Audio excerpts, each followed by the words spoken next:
Erokamano nyako Ramogi kuom Ramogi TV ne weche manyien e chenro mar Migago odiochieng' ma kawuono en tarik 10 dwe mar 10 higa ma 2022 odiochieng' ma piny ngima hingo odiochieng' mano mar paro mabedo ng'ere gi dho ngere kaka Mental Health Day. Obedo gi thuolo mar ng'iyo chenro mopogore opogore kod mano to kod moko mathoth omiyo bed kod chakruok nyaka giko magi moko kuom weche ma omiyo pek.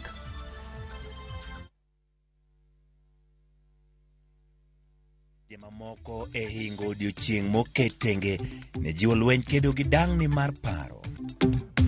He has the mechanism, he has the power to deal with the corrupt leaders of the past regime, but will not wait and sit back relax because he's holding the budget and stopping any other development of the county in the name of doing audit. Moko kuom MCA masiayo kwayo governor e county no oyaw thuolo chenro mag bad migao mar omenda moseketne obadho wirane nonro mag weche mibadhi.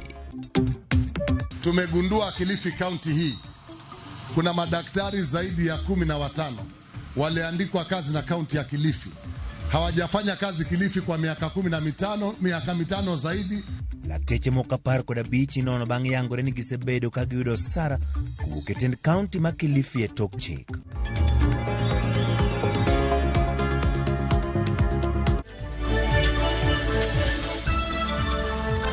Machiegni nyakorom ga jwang' parni kaka pile nyalo tudri koda e namba mar 33600 kata yudo achiel kachiel kokalo Facebook page marwa mar Ramogi TV, Twitter @Ramogi TV, bende yudowa kanyo achiel kachiel e YouTube Ramogi TV. Odiochieng' ma kawuono en odiochieng' ma piny mangima hingo odiochieng' mar paro, mental health. Inyalo bende nyisa pachi ni to weche machal kamagi dang'ni mag paro ang'o ma thoro kelogi, to bende nyalo nyiso ni to gin okenge mage monyalo tiyogo mondo mi wakony jogo mantiere kod dang'ni mar paro. Kiorna e kuondego mag tudruok duto mag Ramogi TV e chenro mar Migago. Nyinga Ochieng' Emmanuel.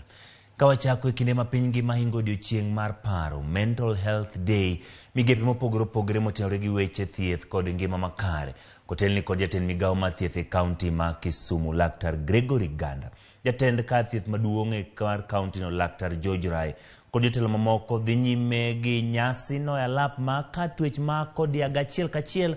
Wadhi mondo mi owinj to chenro no en ma chal nade tang'o madhi nyime. Team ye gimiluongo ni hocho kata counseling gi kizungu kata psychotherapy mondo ng'eni ere kaka inyalo konyi. Bitinada kata ka itudri kodwa simo wabiro neno kaka wakonyo. Ero kamano ahinya. Ero kamano daktari. Ero kamano daktari. Kumantie ni wantie gi mental health peer educators magtinada gitiyo all the sub counties. Kendo gin gi support groups, kendo gitiye schools mawan gi clubs. Daer mondo gichungi fuae kende. Mental health peer educators? Fua. Ero kamano. Koro ada luongo all organization working on mental health and jok mosebedo go committee mar organizing this event. Kindly come here and just say your name and organization. It is very important to recognize you.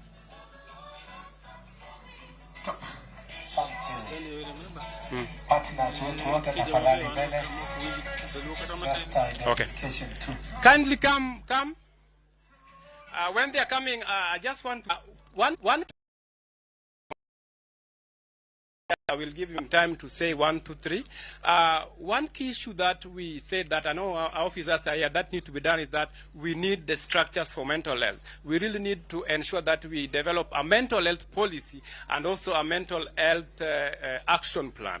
And we need to have enough resources, especially finance, to ensure that mental health is delivered. But above all, we need community-based mental health care. This cannot happen if we don't have structures and systems. We must create this structure and system to ensure that mental health is delivered. And I'm very sure that we've been trying, and our officers here are trying to ensure that this is delivered. Thank you so much. And let me introduce the team here. Let me start from this end. Your name and organization. Come. Hello, good afternoon, everybody. I'm Joshua Wenslaus from Raise My Hope Community Project. Nyakoro Juang mano chenro madhi nyime kaunti ma Kisumu kama bende gihingo odiochieng' mar paro kata weche motenore kod bedo makare obwongo to kod paro mano mental health day kamigepe mopogore opogore motenore gi weche mag thieth makamano e kaunti ma Kisumu. Kanyo koro giyango jogo magin jogo manie kweth ma jogo matiyo kendo sebedo ka temo twak kod oganda kata loso kodgi jogo mani kod dangni mag paro to kod chandruok ma opogore opogore mano kaunti ma Kisumu. Iwinjo kanyo giwacho ni gitiyo kod tend kaunti kamoro achiel kendo tend kaunti achiel kuom mosego kenge makare bedo temo bedo kod jogo makonyo oganda mantiere kod dangni mag paro. Bende winjo ko wacho kanyo ni dwaro mondo koro giket chenro makare modendo ni structures mibiro tigo de kaunti no maneno ni oganda manigi dangni mag paro machal kamago e kaunti ma Kisumu gin mago ma oyudo kony makare. En gino mabende itimo e piny mangima odiochieng' makawuono piny mangima oriwore mar bende dhialo kendo ng'iyo odiochieng' ni nikech en mano bende ng'iyo kenge ma osego e weche motenore kod kedo gi dangni mag paro. Lipot mosebedo chien kanyo oseyango ni kwan ma kama osemedore ahinya kiteno gi weche mag uchumi ma oseridore mosemiyo dhano bedo kod paro to kod weche mag yuto ma bende wacho ni osedok piny osekelo paro machal kamagi ahinya to tok midhusi mar corona ne molo e pacho kaendi ka koro odiochieng' makoro gimanyo kaka bende ginyalo keto kenge mar neno ni oganda mantiere kod dangni mag paro kata bedo kod iwacho ni tuoche mago mamako obwongo mental health day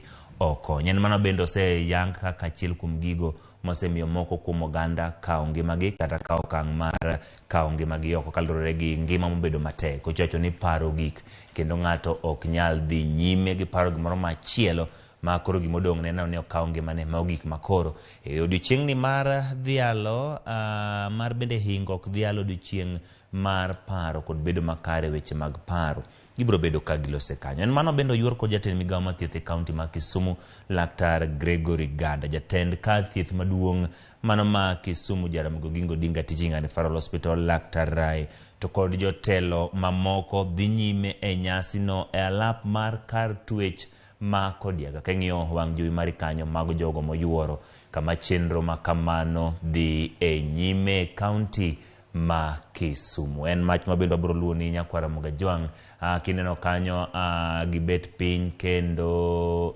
obage alap ji mathoth oyuore chenro no wang'iyo gik mantiere wang' jowi kanyo iluongo kanyo ni team. Winjo kanyo ka giyango ni jogo mosebedo ka temo mondo mi chenro ni ochop makare loso gi jogo manigi dangni mag paro twak kodgi temo yudo kony odiochieng' makawuono koro gichokore kanyo kendo wan gi lipot ni itime kanye alap mar kar twech ma Kodiaga kendo gintiere kanyo kod gigo mondik kanyo mopogore opogore ma ng'eni ne gitiyo godo e twak kaka nyisi kanyo dangni mag paro osebedo achiel kuom gigo moseyangi kaka mamiyo thoth oganda kawo ngimagi kaluwore ni gionge kod kony gionge kod kuonde ma ginyalo losoe moyawre mondo mi owinj gigo ma chando pachgi mano gima ntiere kanyo. Minene wang' jowi kanyo gin mago matimore e kaunti ma Kisumu mago kweth mag jogo mosebedo ka temo mondo mi ginenie kaunti no jogo manigi chandruok mag dangni mag paro oyudo kaka inyalo kony. Giwinjo kanyo ni kaunti ma Kisumu gipoyo ni en mano ma bende osebedo ka temo mondo mi jogo manigi dangni mag paro osebedo ka gima gidwaro maduong' en mondo mi oket chenro makare structures mabiro neno ni gibedo kod kaka gitiyo makare kendo konyo oganda. Kumachielo en ni piny Kenya oriwore kod pinje mamoko e dhialo odiochieng' tuo ma bende odhial ka midhialo chieng' tarik 10 dwe ka dwe mano weche motenore kod paro ma bende dangni. Kata kamano ripot mogol kod duong' mar piny mangima WHO yango ni 25% mag nyithindo jabedo kod achiedh nade mar dangni mag paro ka bende okang' makama biro kaluwore gi medruok mag iye ma ohiu. Duol mok mar piny owacho mong'ere kaka Girls to Women Association kotenore kod ruodhi mag gwenge jopuonje jolup ruodhi kod jodong gwenge kaunti ma Kakamega nobedo kod wuoth mar chiwo puonj ne oganda kaluwore gi medruok mag tuoche ma kamagi kind oganda.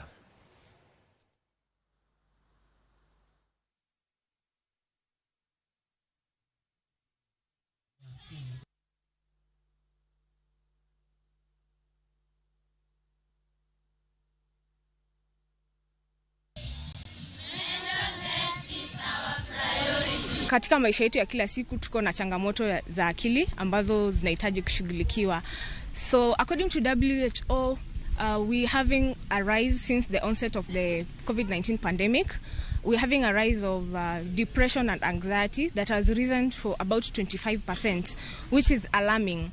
And that is why ahead of 10th October, which is World Mental Health Day, it is an opportunity for the community to be aware of mental health illnesses conditions, which are including depression and anxiety.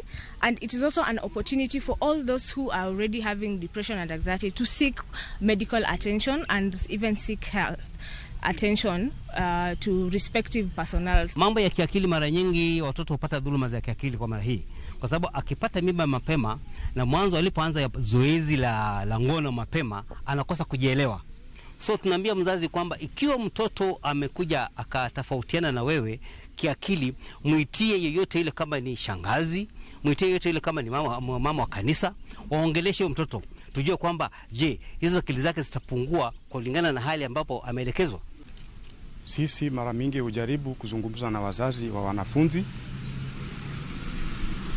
Mara nyingine huzungumza na shirika la makanisa, shule, iwapo kuna walimu, iwapo kuna kanisa Sunday school. Tunazungumza na viongozi pia, nao wazidi kutusaidia pande ya kwao, tukiwa bado tunangojea sehemu za nyumbani.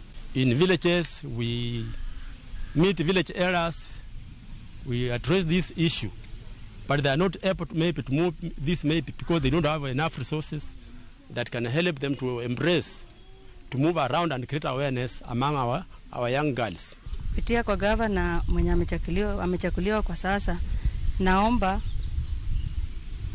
waunde shule ambayo itaelimisha kuhusu mental health, kama wataiweka kwa hospitali ama ni kwa mashule, lakini waunde iwe tu ni kama lesson. Ya korambaga juang kaka na penji kanyo ka weche manyien mag Migago chakore ni to into ang'o ming'eyo kaka mago manya kelo dang'ni mag paro, to ere kaka wanyalo konyo oganda machal kama kopogore gi mago ma itimo kod piny owacho kata lakteche. Ji ma thoth loso koda kaendi. Erokamano Ros kiwuok Ugis, iwacho ni ng'ato kantiere gi dang'ni mag paro ber ka oloso mondo mi okonye. To gimi penjo konyo maduong' to lakteche machal kama ginyalo yud nadi e gwenge mag Ugis, jogo mabende neno weche manyien kendo nigi chenro mar joma konyo kama biro bedo gi thuolo mar ng'eyo mano. Ma Bondo kiwuok Ugis iwacho ni weche mag dang'ni mag paro oserocho anyuola mathoth. Ji ok losi, ber ka uganda wuok oko kendo loso. Erokamano. Ng'ato penja kani to gin jok machal kama gi e kaunti ma Migori matimo hocho inyalo yudo nadi? Ok inyisa nyingi, koro kanyal ng'eyo ni en ng'a. Pastor Omondi Otiche mar gi monyunyore iwacho ni nitiere gi Jaudi Sara Atieno ma en Nyaseme, iwacho ni dang'ni mag paro en gino monego ked godo ahinya to e kinde ni ma oganda mathoth yuto magi odok piny, to bende piny owacho onego kony weche mag ochumi. Nyakwaro mga juang nyalo nyisa ni to into ere kaka wanyalo konyo weche mag dang'ni mag paro mondo mi oganda oyudo konyruok e kindgi. Ka wadhi nyime wadhi e kaunti ma Kilifi. Lakteche maromo 15 e kaunti ma Kilifi inyalo maki kod obila bang' fwenyore ni gisebedo ka giyudo sara kowuok kuom piny owacho mar kaunti no kuom higni 5, kata obedo ni gitiyo e kauntis mamoko oko mar kaunti no. Wach ma Gavana Gideon Mung'aro singo kedogo. Gavana ma Kilifi Gideon okoni gisechuogo kamati mabiro rango weche mag mibadhi mamiyo omenda mag kauntis itiyo godo marach.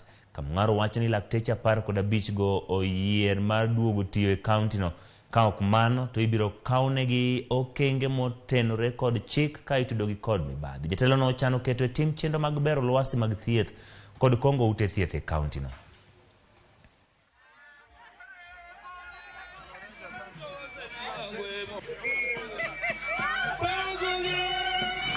Tume nyingine inachunguza mambo ya wafanyikazi wa kaunti.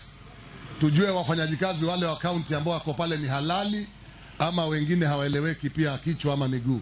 Tumegundua Kilifi kaunti hii kuna madaktari zaidi ya 15 waliandikwa kazi na kaunti ya Kilifi. hawajafanya kazi Kilifi kwa miaka 15 zaidi, na wanalipwa mshahara na kaunti. Nimewapatia notice warudi kazini. Baada ya wiki 2 kama hakurudi watafutwa, tuandike madaktari wengine na warudishe pesa ya umma ile ambayo wamelipwa kwa miaka 5.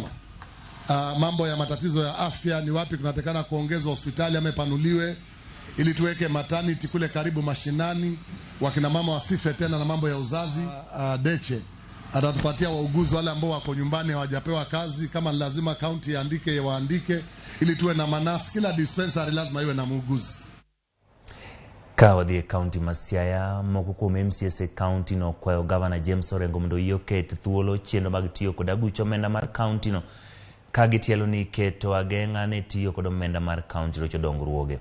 Orengo yande oduono tiyo kod omenda mawuok e aguch omenda mar county no kaka yo makedo gi mibadhi mane okoni okwako apisino kod apisas matie. Kani gilose ik more gweng ma East Asembo kotelni kod mako keo kanyakla kod ngono rong'uru. Gimedo ni governor Orengo ni kod teko mar kedo gi mibadhi yo mowinjore mopogore kod dino kata gengo tiyo kod omenda mag county no. Wang'eyo gima governor timo, otimo tich maber, ochake on good note. But wadwa kwaye ni kata koriembo ji tich, to gima nyako timnwa, nyako yawnwa budget mondo weche mag Siaya County, mondo development ma Siaya odhi mbele. Omiyo wadwa kwa governor mondo lift orders mage manyocho chung gik moko te Siaya. Owe orders go, oket mechanism manyalo ensure ni kata ko clean up Siaya to gik moko kochung. Ni in interest of dwach japiny, we are going to request the governor of Siaya to stop holding the budget of this county.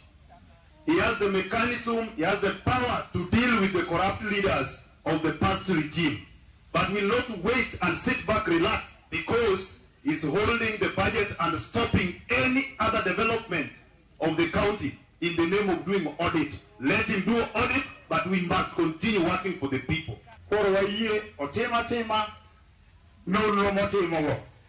Lakini tich monego tine jopiny to wae mondo timre. Ya korom ga joang'ero kamano komedo bedo kod chendo mar Migago odiochieng' ma kawuono en odiochieng' ma bende piny Kenya riwre kod pinje mamoko e hingo odiochieng' mar tuo mar pando ma bende dhialo chieng' tarik 10 mano dwe mar 10 higa ka higa. Dhano mathoth loso koda kaendi. Joseph Nyawanda ka intiere Facebook page mar Ramogi TV iwacho ni yadh tuo mar paro en manyo ng'ama nigi lony mar hocho mondo mi okony kata los kodi. Erokamano Joseph Nyawanda ka intiere Ramogi TV Facebook page marwa. Kefa Odongo Ramogi TV ka intiere Ramogi Rwaraka gi Kefa Awesh ibi wacho kanyo ni yo ma oganda nego tim en kik gibed maluor gidhi nyime gi loso. Erokamano Lea Simfro Sakelo Siprosa kiwuok Nyakwadha School chenro Ramogi ler weche mag tuo mar paro gando ne guogo kendo los gigo mathago gi kik wamung wach kata gigo mathago pachwa. Clinton Ochieng jowadwa dang ni mar paro sani omako joma tindo gi joma dongo. Kochako gi joma dongo jowadwa kalure kod ochumi moidho yudo ka gin kod pek kendo mano miyo pachgi dang ni. Koro kanyo dwarore mondo mi olos ne joma tindo yudo ka gin bende gibedo kod paro e seche ma johera gi oweyogi, mano miyo gi pach ng'ato dang ni mogombo kawo ngimane. Koro kanyo bende dwaro duol moro mopuodhi mar miyo rawere puonj koting'ore kod weche machal kamago. Elisha Odhiambo wuod Asembo Nyagoke wacho ni inena maber kendo ikwayo mondo mi ji kik ling. Gima hinyo ganda en remo wacho pachgi. Mago jong maloso kod achiel kachiel kokalo e Facebook page mar Ramogi TV. Par ni be pod inyalo na pachi kotenore gi weche mag dang ni mag paro to kod kaka inyalo neni jogo mabende tuo mar obwongo nyalo bedo ni mak inyalo konyo nadi kokalo e namba mag tudruok mar 360 kata Facebook page mar Ramogi TV. Abo bedo gi thuolo mar some ka bende waduogo tok yweyo matin.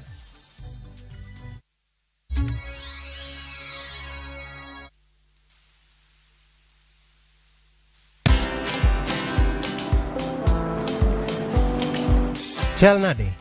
Chal ka gimi kaka ng'iyo sim gi pacha te? Kiki ahinya. En mana ni osebedo e story ahinya.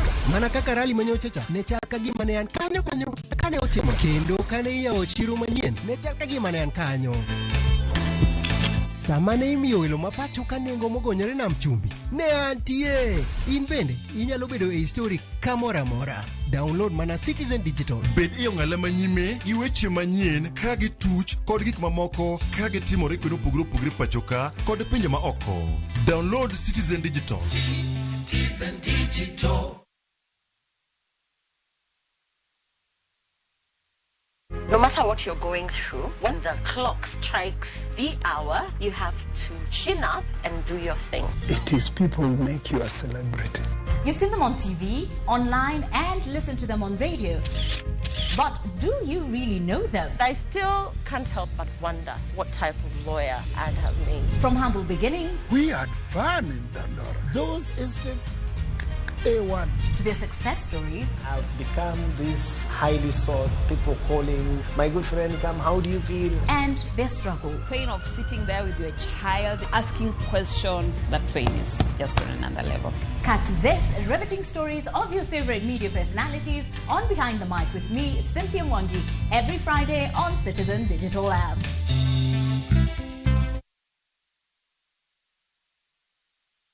Wakenya wengi wanaendelea kushiriki na kushinda $300,000 kwenye Shabiki Major Leagues Jackpot. Mimi naitwa Bramwell George Kitai kutoka Nakuru. Nilijaribu kucheza hii mchezo wa Shabiki na nimeshinda shilingi 300,000. Watu wote wenye mnasikiza kwa radio ama mnaona kwa TV, mjaribu hii mchezo wa Shabiki, mjue watu wa Shabiki ni watu wa ukweli. Mimi ni shabiki, je wewe?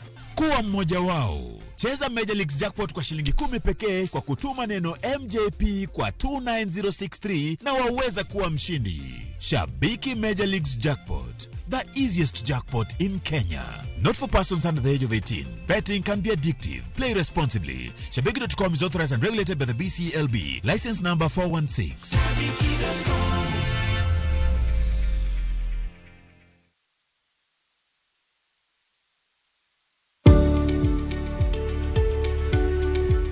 Yud chudo maromre kodi kaito iti kod omenda matin ne chudo miyudo.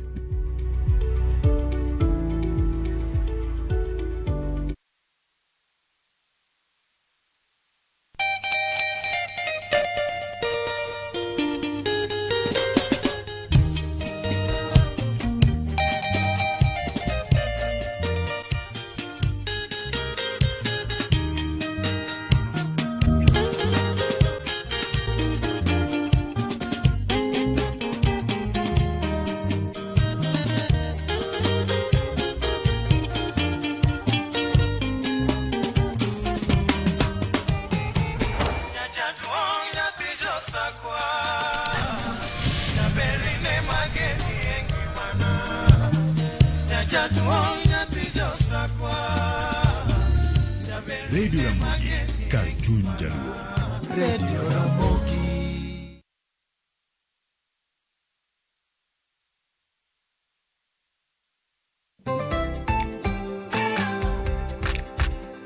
Ng'ama miyo ong'eyo ber mar tim makare kaka math mokinyi manigi ndhadhu kendo milimili kod Blue Band pile ka pile opong'e gi omega 3 kod omega 6 gi teko madwarore.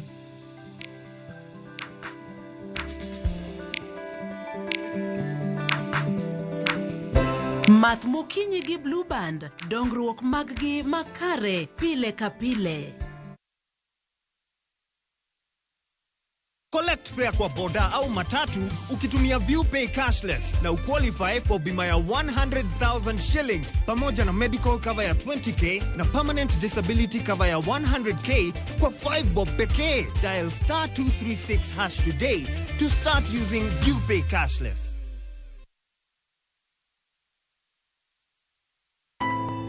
Wund koda ndhoga timore pile ka pile, to joma onge ketho ema hinyore ahinya.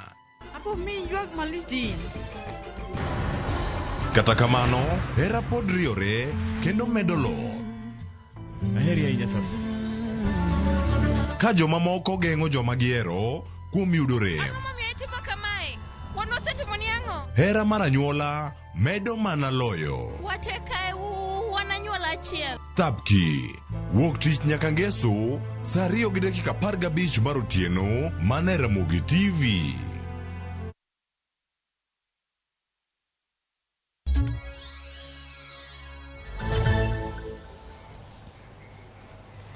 Erokamano kuom bedo koda e chenro mar Migago. Wadhi nyime gi weche manyien.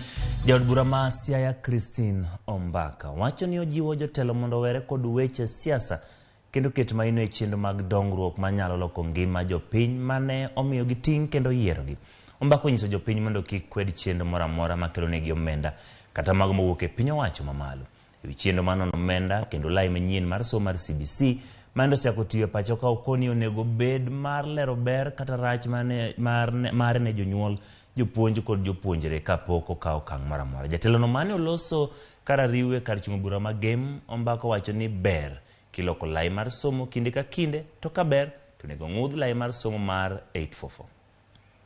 Siasa to ang'e no serumo. Ana awuon as a person, I'm a politician.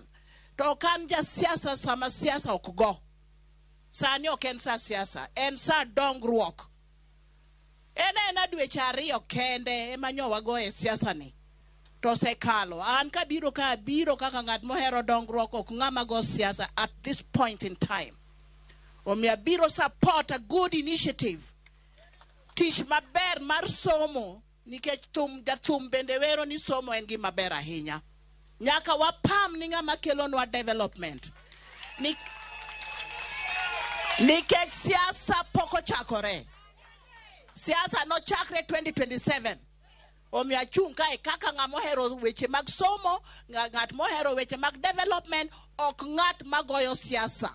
Donge mano to an awacho ni pesa ma hasla kobiro kik uwe ni ng'ato. It's your money. It is money from the tax muchulo. Omiyo ka pesa biro makonyowa, kik watamre celebrate pesa no ero. En mar jopiny. Pesa ni bo biro mang'eny. Nitie ma hasla money. Nitie mar uwezo. Nitie mar women enterprise fund. Kendo nitie mar youth fund. Mago gin funds mag jopiny. Ko biro to wana celebrate na kaka wa celebrate kawuono. I cannot challenge what is good for our people. Omiyo pesa ni en pesa maber. En gima dhi konyo kama duong'. Nyithindwa dhi somo. Winjo list magik mabeyo mabiro. Surely wanyalo weyo kata na puro kako wacho no odhi miyowa kodhi to odhi miyowa manyiwa. Surely nyaka bedni janeko kidwa. Kanisa jokopere okwayo josamaria mang'won mondo wuog oko kendo konyo e chwalo chiemo mondo kony ne jogo mabende oro kod ngaji okwako gwengegi e pacho ka. Archbishop ma Nairobi Philip Anyolo wacho ni seche ma piny owacho timo duto manyalo mar neno ni kanisa obedo kod chiemo moromo, nok mar chiemo e pacho ka gi e kinde ni dwaro riwruok mar reso ngima joma midhiero kwako. Kane olose kinde keto mise e kanisa manyien mar jokopere ma St. Francis of Assisi e kaunti ma Kiambu, oyango ni kanisa ma jokopere chako chwalo chiemo mar konye counties ma thoth ma oro kod ngaji okwako kamoting'o Marsabit, Kitui, Garissa, Wajir. Kane osire kod jaod bura mar Ruiru Simon King'ara mano yango ni deko mar koth osekelo midhiero ka kwan atamalo 25 nyaka 30 mar kar chung' od burano okwak kod oro.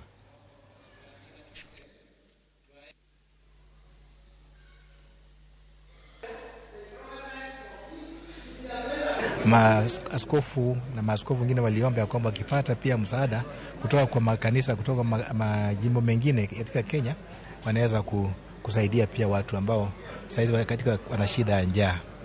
Kwa hivyo jimbo la Nairobi limesaidia Lodwar na haya maeneo mengine yote na majimbo mengine pia katika nchi ya Kenya, Catholic Church in Kenya yamesaidia hivyo.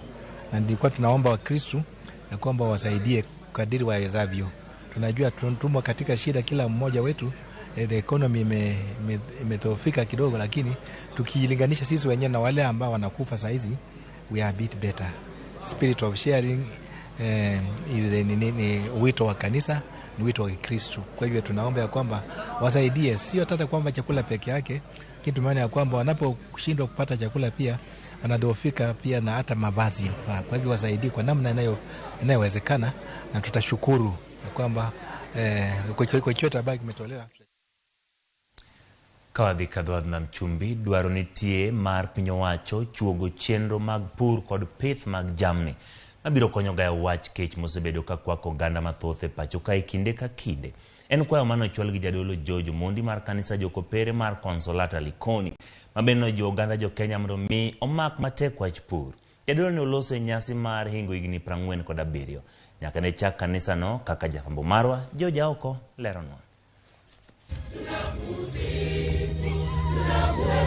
Ne en mor kod miele kanisa jokopere mar Consolata e Likoni Mombasa kuma ne obagie nyasi mar alam mar yango higni 47 nyaka ne chake kanisa no. En misa mabende ne okelo kanyakla familia mopogore mar goyo erokamano kaluwore yo kange magisegoyo ka ote maduong' mane ojiw e misa no ne en wach nyayo kwe.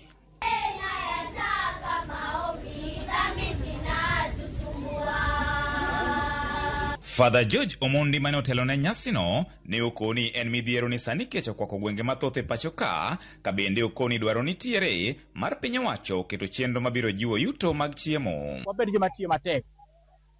Chiemo ni e lo ma Nyasaye omiyowa nono. Wabed jok moko piny tindo loke ni mondo ng'ato chiem nyaka odhi e supermarket. Wang'i ane wach mar pur. Gima nya jiwo ji mondo chiemo bed chiemo chon ni kano ok chiemo ming'iewo sakasa mondo mi gik mwang'iewo obed gik moko ma kwanyal go yude puodho. Rem mar keto e tim moko kuom singo ma samoro jotelo golo bende okoni en achiel kuom gigo marocho chenro mag dongruok omiyo ojiwo jood bura mondo miyo go kogno jotend migepe manyocha jatend piny Kenya migosi William Ruto owalo mar neno ni gitiyo ne jopiny e yo makare. Koro nonro mar ng'ato ka ng'ato ma jatelo oseketonwa no otim nigi nonro makare mondo ng'ama puodh obed ng'ano manyalo kelo dongruok ne piny kendo ng'ama matiyo maonge mibadhi kendo ng'ano ma Uganda nya bet kumo yien. Gima duong' en jatelo ka jatelo wabed gi yien Nyasaye moore. En wach ma bende ne osir lwedo gi moko kuom jogo mane oyuore nyasi mar alam no. Ibo terge bunge mondo ng'igi teng'igi jomage ok ni jogo manyokonyo rais go siasa but jogo man gi lony e gino magidhi timo jogo motich mar ministry kik miganya tich nikech koro nyogo gikonyo jatelo. Kabinde gipako wach kwe masani onyaye pacho kato chutho nyaka ne tim yiero. Kama kwe nitiere ema Nyasaye nitiere. Kama koko nitiere Nyasaye ok bede.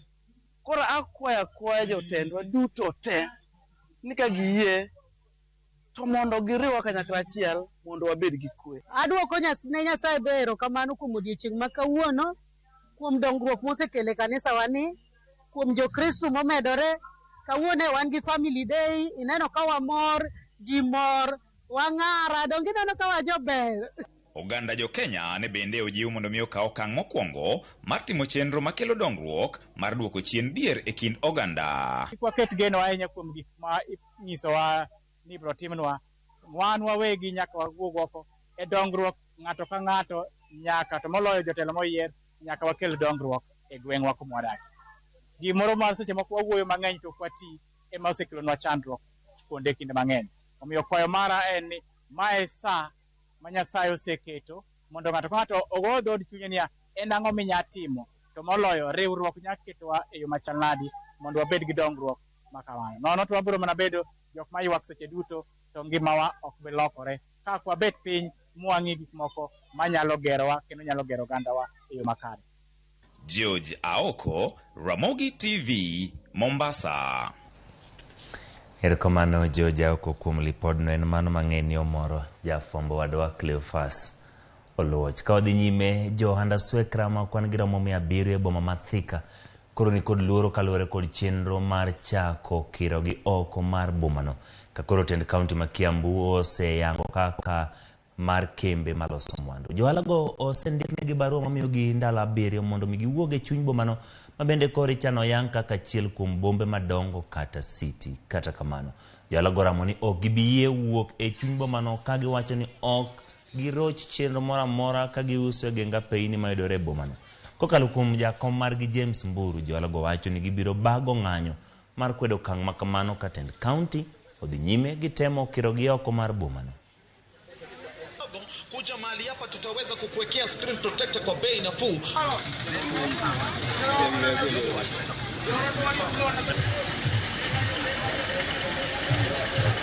Na mimi nataka kumwambia hapa na Rigathi Gachagua. Nyinyi tulimchagua mkuu na yule Ruto. Tulimtrust.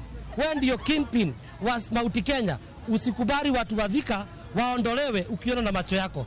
tetea watu wako. Sisi ndio tulikuchagua, tulisimama na nyinyi, msimame na sisi ili tusiondolewe dhika, kwa sababu tuko na watoto na tuko na watu tunalisa na tuko na watoto wa shule na tunalipa shule. Kutoka Kajiado mpaka Garobatura wanaekelea kazi. Dhika ni nini imefanyika? Hata watu kikundi watu fulani wanasikana wasema ukadhika hata wekelea kazi. Na sisi ndio tulichaguana. Tulisimama na wao. Tulisimama na yule wa Matangi. Tukampatia kura. Tunaona venye tuliambiwa tuondolewe hapa, hakukuwa na ile participation ya watu wote. Ni kakundi ka watu kalikaa mahali kakasema watu waende. Na tunasikia itatufinya sana. Wanasema kuna insecurity. Na saa ile wametutoa hapa familia 800.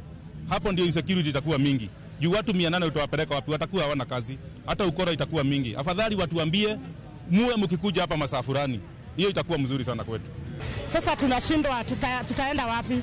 Tena hakuna mahali tunapelekwa, tunaambiwa tuende stadium na kumejaa. Sasa tunauliza mheshimiwa wetu wa Matangi, tulikuchagua kama kiongozi, kama mtetezi wa wanyonge. Tafadhali asituache, atutetee, atupate agarau, tupate school fees. Kawadhi gwenge ma Kajiado mabende ntiere ng'ur mag jopiny. Jodak e gwenge ma Ilodokilani county ma Kajiado odak oduolo kaluwore gi le mag bunge masani ringo wuok e bunge kendo donjo e mier nikech oro masani okwako thoth gwenge county no. Jodak ma Kajiado go wacho ni liech mohewo 20 koro baya oyae kamanyo pi kod chiemo kendo ketho mwandugi. Wach mamonogi nindo ka chunogi ni nyaka girit mwandugi e kinde mag otieno. Bende giwacho ni lego muko odundu mag pi ka koro gichich ni kata pi matin magisebedo ka giyudo kidek ng'adore kinde ma oro bende medore thoth gwenge ma pacho ka gikwayo piny owacho mondo kony rito lego kendo mondo din ne lego e bunge.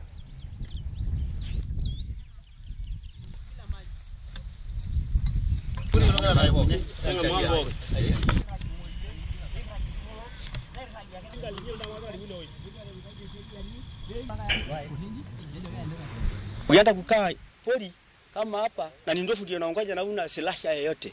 Tunawakisha moto ili atusaidie. Tunanua mafilimbi ili tusaidie. Na ile mabalumu tunapasua tuseme kama aina ya pinduki. Tusitue tu atapatia sisi suluhisho ya nini? Ya ndofu na sisi Masai na ng'ombe. Kwa maana kama kiumia sisi yote anakuwa hakuna kazi hapa. Kwa hii laini kwa sisi anaitwa Lingoibor mpaka Holy Ground imeharibu hapa sana mafuregi na matanga. Hakuna mtu anapata maji kutoka hii area yetu. Watoto, ng'ombe, mbuzi, mapaipa wanaong'oa, wanakunywa maji hapo. Ng'ombe hapati maji. Tunahangaika na kiangazi na ng'ombe wanaanza kukufa sababu ya kiangazi ama ya kiu. Ilikuwa na machungwa karibu 300 hapa. Saa hii ni miti tu zinasimama, hakuna kitu. Ilikuwa na avocado ya Hass. Zilikuwa about 80. Tumeenda shamba ya chini, mumeona vile wameharibu. Nilikuwa nimeweka mandizi, nimeweka kitunguu, nyanya, nimeweka sweet potatoes. Hakuna kitu. Wameharibu kila kitu. Tumeandika reports na KWS kila siku wanakuja. In fact tukiwaita wanakuja immediately. Nakuja kukaa saa nyingine za sisi usiku. Na kuwastua na rubber bullets waende, lakini hakuna. They go one day, after 2 days wako hapa. Koro mgajwang' weche mag monj mag le mabende osedonjo kor gwenge. Ineno kanyo kogol puodho mar oduma en mano mabende liech kaponi oketho to mano kech mabiro biro kelo lit ne jodak ok gibikeyo kendo chiemo bedo maonge go chumi moseridore ni en wach mabende wageno ni piny owacho biro donjo kaka na wacho ni kacha ni jogo matudre koda kendo loso koda yudo chieng' ma kawuono. Vitalis Otieno wuod game mano ka intere Facebook page owacho ni weche mag uchumi mosebedo matek en mano mabende koro negose nikech jomoko nigi familia makoro ok ginyal konyo joma chuo kochungo kinye to idwaro mondo migi kele mesa nyalo kelo dang'ne mag paro kendo ng'ato bedo kod midhiero mathothero kamano. Kevin Okelo ka intiere Udhiru Nairobi wacho ni Ramogi TV yo makare gimikwayo ganda ni mondo giwuogo kendo gilosi. Joab Jens Odhiambo mano Facebook page maro ochieng' dang'ni mag paro to kod tuoche mabiro mago buongo ikelo kod koso yor yuto. Koro winjore olos aput moro manyalo konyo loso gi ji makale midhiero ainagi nikech seche moko koso yuto bende kelo paro mathoth. Erokamano Joab James Odhiambo, Sara Singa Nyakwaro Dongo, Bende wacho na kanyo ni onena makare ka intiere kanyamkago kendo en gima nyalo kwayo ni oganda bed thuolo mar loso. Gino mabende yangore kama thoth moganda wacho na e Facebook page marwa en ni weche mag loso nyalo konyo e gik makamagi to kod bero uchumi gi yuto mar oganda. Ka wadhi nyime, jodak ma Ganze County ma Kilifi dwaro mondo manyore mongirore mar tieko midhiero mar oro mosebedo ka chando gi kinde ka kinde. Giwacho ni midhiero mar oro kel kod dhier momako thoth jodak makono machuno gi mondo gidonje ng'ado yien ka giwang'o kaka maka, tim ma oseketho alwora e gwengego. Nonro mogol kod kweth marakore kod midhiero matuch kata mawuok apoyo e kaunti ma Kilifi yango ni maram ji 200,000 oro osekelonegi midhiero ahinya to e ward ma Bamba kod Sokoke ka gikwayo piny owacho mondo oket okenge mag pidho yien kendo neno ni kwan mar bunge omedore e gwenge makono.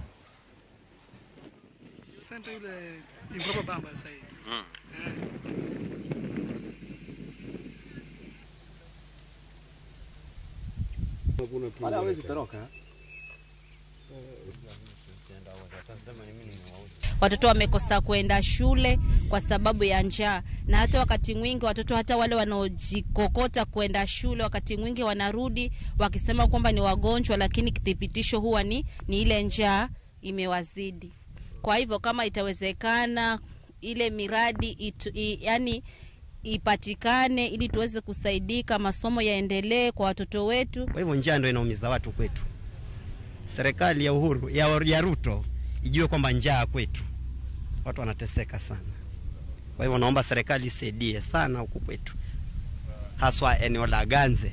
Kusema kweli hii sehemu yetu ya hii sehemu ya huku jamani ni mbaya. Hata kama kuna usaidizi ambao unaweza patikana upatikane haraka, si mambo ya kungoja kesho ama kesho kutwa. Hiyo hali ni mbaya bana, si mambo ya mzaa. Kwa sababu sisi tunakaa huko chini tunashuhudia mambo kusikitisha, watoto hawaendi shule, si uongo. Maji ikija kwa wingi halafu iko imezuiliwa, watu wengi watapata maji, watu wetu watapata irrigation, watafanya irrigation wapate mboga, kwa sababu utapata mboga kama hii inatoka mbali. Na watu wetu wana bidii, wana uwezo, lakini sasa kwa sababu hakuna kitu cha kufanyia ushuli, utapata sasa wakina moto wanapata shida. Mtu saa hii hapo nyuma hapo ilikuwa kwa mtu anakula mara moja kwa siku. Hiyo saa hii hakuna, ndugu yangu. Kuchimbwe mabwawa ambayo yakiingia maji yanaweza yakahifadhi hayo maji maybe kwa miaka 3. Kwa sababu tunajua kwamba ikipita miaka 3 huo mwaka wa 4 labda hautaisha, kutanyesha mvua kubwa sana. Alafu hiyo mvua kubwa ikipita mnahesabu tena miaka 3. Nakora mgaji wankodhi nyime jatend piny Kenya William Ruto timo limbe piny libamba ma Tanzania. Ruto romo gi jatend Tanzania Suluhu Hassan ma gitwak gode weche bura koriwo koda ka dongruok e yore mag ohala.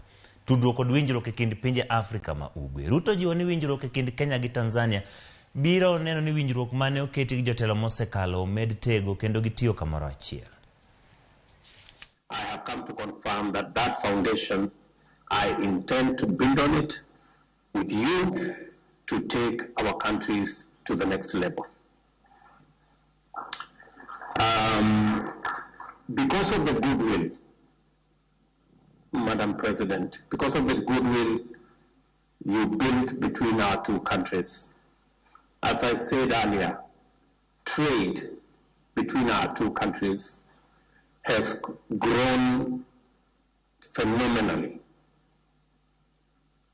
In 1 year, exports from Kenya to Tanzania grew from 31 billion shillings to 45 billion shillings. Trade of goods from Tanzania to Kenya grew from 27 billion shillings to 50 billion shillings.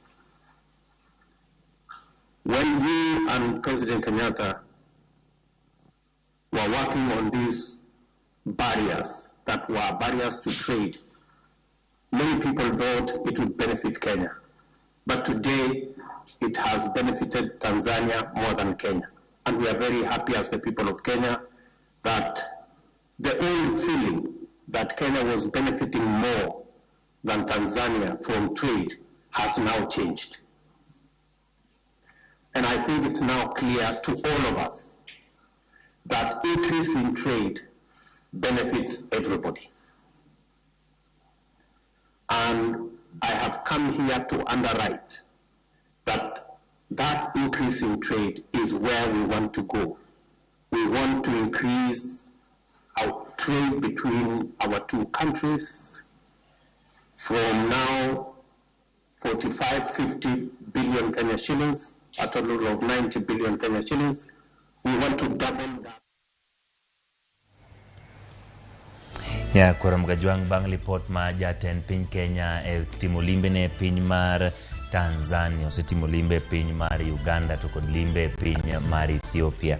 Koro nyomole piny mar Tanzania kendo weche motwake kanyo gin mago mag tudruok ma piny Kenya kod Tanzania, weche mag ohala to kod winjruok makare ma osebeti. Jogo pod loso kod odiochieng' makawuono odiochieng' ma hingo odiochieng' mar bedo makare obwongo to kod weche mag dang'ne mag paro. Elias Otieno kiwuok Kindu Bay wacho ni neno maler gima kelo dang'ne mar paro en bedo kod tuoche masika kaka kansa kata ayaki to kod ka familia okethore. Gin gigo monego bed ni ka ng'ato nigo to bedo gi jogo manyalo loso godo machiegni. Erokamano Elias Otieno kumorona oteni e namba mar 3-6-000. Beti min jagwa ka intiere Kisumu Nyalenda iwacho neno makare oganda onego losi. Mae gima yudo ka thoth oganda wacho ka nikech dhano ka nigi gima thagogi to gionge gi thuolo mar loso mondo mi giyud konyruok. Antiere ng'at maluongore ni Gabriel Onyango kiwuok Alara Ramogi neno maler. Wacho ni intiere kod MC Ruben Okoth, in gimi nyalo wacho weche mag dang'ne mag paro. Ikuo kanyo ni oken mathoth lakini neno koganda mathoth e gwengego chalo jok manigi gigo machando pachgi kata tuoche mag obwongo. Erokamano Gabriel Onyango kiwuok Alara.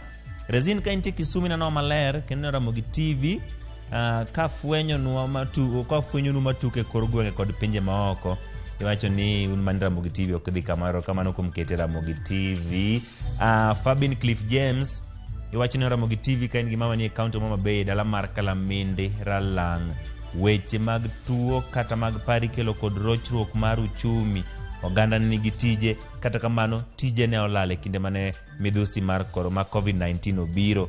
Kendo koro yudo tije osebedo matek. Dhano nigi school fees, chiemo mag nyithindo to kod yudo ka ginyalo rwako lewni miyo gibedo kanyo kod gigo mathoth manyalo miyo gibed kod paro kata kao ngima. Gero kamano kuom medorna oteni namba mar 3-6-000 to kod Facebook page mar Ramogi TV. Kod bedo gi thuolo mar somo gi kata kamano adhi yweyo adugo kod mathoth.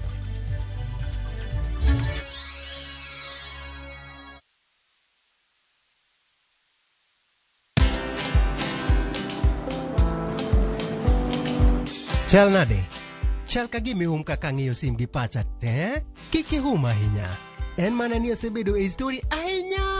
Mana kaka rally manyochacha ne chal ka gima ne an kanyo kane otimo. Kendo kane iyawo chiro manyien ne chal ka gima ne an kanyo.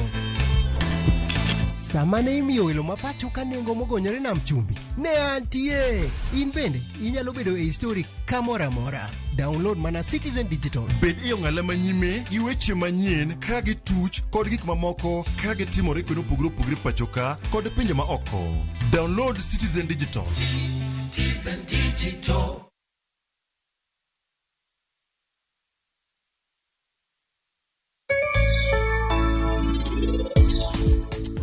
Machiegni jahera mar chenro mar Penj Laktar kokalo Ramogi TV kamwacho ni ngima en mwandu.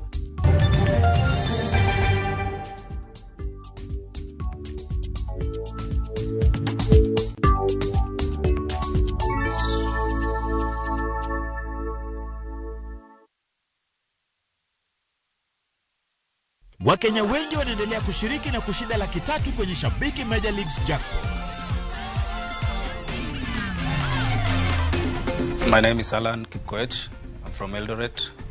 Today I'm a Shabiki Jackpot winner. Nashukuru watu wa Shabiki kwa sababu hii mchezo ambao inacheza ni mchezo wa haki, haina ujanja, ni mchezo wa ukweli. Kuwa mmoja wao. Cheza Major Leagues Jackpot kwa shilingi 10 pekee kwa kutuma neno MJP kwa 29063 na waweza kuwa mshindi.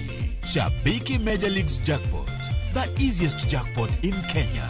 Not for persons under the age of 18. Betting can be addictive. Play responsibly. Shabiki.com is authorized and regulated by the BCLB. License number 416. Shabiki.com.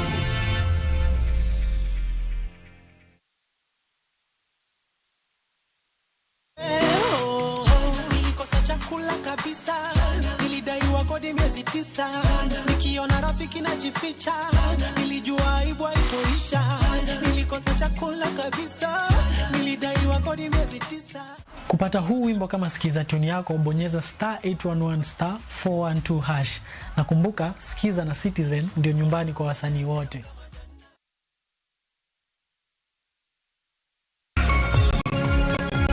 Nyakoromogi Juang, chenro marupiny biro ni pile ka pile, wuok tich nyaka tich abich, chakre sa 12 nyaka sa 5 onyango, kama wakelo ni weche manyien kod nonro mar gazet.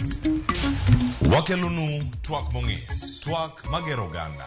Chakre rupiny, wakelonu jolony ka warango chal mar piny Kenya, kaeto wadonjo nyaka chenro mar mbaka oromo. Mbakano, watudre kod reporters magwa e kor gwenge, e counties mopogore opogore ka gimiyowa weche matuch. Magi duto inyalo yudo achiel kachiel e mbui magwa mag Facebook, Twitter kod YouTube. Tudri kodwa an Sharon Ongao. An Cleophas Oluoch. Kachiel kod an Joyce Oduor. Machiegni nikech ma en rupiny.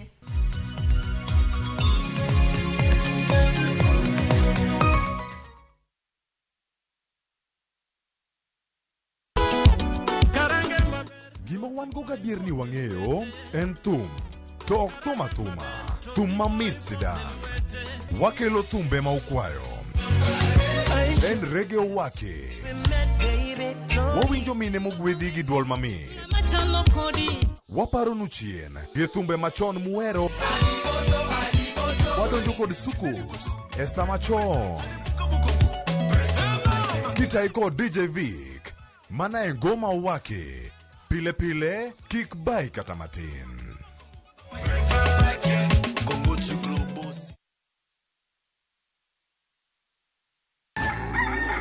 Kapok piny oru, kapok oyaw chiro, jopur ochako odiochieng'gi. Ng'ato ka ng'ato gi gombo mar kelo lokruok. Wachalo joma timo research mondo mi wakel gik man gi value. Ma ok odeo kama idake kata gima ipidho. Pith mar kich en agribusiness. Riwri kodwa mondo ipuonjri yore pur. Cover crops inyalo pidho ei puothi mar rabolo no. Jopur kod chiro mag jopur. Kendiel ma dende ber ema biro mi market. Pur gi ohala. Tich adek ka tich adek, saa 1:45 mar odhiambo. Ramogi TV. Collect fare kwa boda au matatu ukitumia ViewPay cashless na uqualify for bima ya 100,000 shillings pamoja na medical cover ya 20k na permanent disability cover ya 100k kwa 5 bob pekee. Dial *236# today to start using ViewPay cashless.